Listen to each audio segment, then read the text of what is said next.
مکر و فریب کے جال۔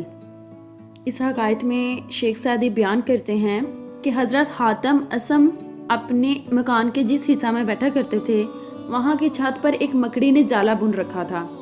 حضرت حاتم اصم ایک دن اپنے مریدوں اور عقیدت مندوں کے ہجوم میں بیٹھے ان سے باتیں کر رہے تھے کہ ایک مکھی اس مکڑی کے جالے میں پھنس گئی اور بنبنانے لگی۔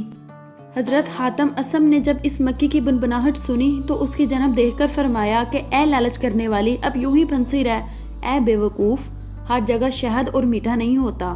دنیا تو وہ مقام ہے جس کی اکثر جگہ مکر و فریب کے جال ہیں۔ حضرت حاتم اصم کی بات سن کر ایک مرید نے حیرانگی سے کہا کہ حضرت آپ نے اتنی دور سے اس مکھی کی بنبناہٹ سن لی؟ مرید کی حیرانگی کی وجہ یہ تھی کہ لوگ آپ کو بہرا سمجھتے تھے، کیونکہ اصم عربی زبان میں بہرے کو کہتے ہیں۔ حضرت حاتم اصم نے فرمایا کہ تم مجھے بہرا ہی سمجھو، کیونکہ میں نے باطل اور برائی کی باتوں کو سننے سے اپنے کانوں کو بہرا کر رکھا ہے۔ میں دیکھتا ہوں کہ لوگ میری خوبیوں کو بیان کرتے ہیں اور میرے عیبوں پر پردہ ڈالتے ہیں، چنانچہ میں بہرا ہو گیا ہوں اور وہ میرے بارے میں وہی کہتے ہیں جو ان کے دلوں میں ہوتا ہے۔ سعدی اس حکایت میں بیان کرتے ہیں کہ غرور و تکبر سے بچنا چاہیے اور دنیا کے مکر و فریب سے بچنا چاہیے۔ اگر کوئی تمہاری تعریف کرتا ہے تو تم اس تعریف کی جانب توجہ نہ دو، بلکہ خود کو بہرا بنا لو۔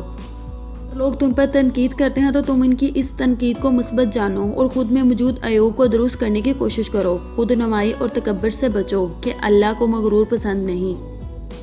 دین اسلام کی تعلیمات پر عمل پیرا رہو اور حضور نبی کریم صلی اللہ علیہ وسلم کی حیات طیبہ میں موجود سنہری اصولوں کو اپنانے کی کوشش کرو تاکہ تم اس دنیا کے مکر سے محفوظ رہ سکو۔ اگر آپ کو یہ ویڈیو پسند آئی ہے تو لائک اینڈ سبسکرائب لازمی کریں۔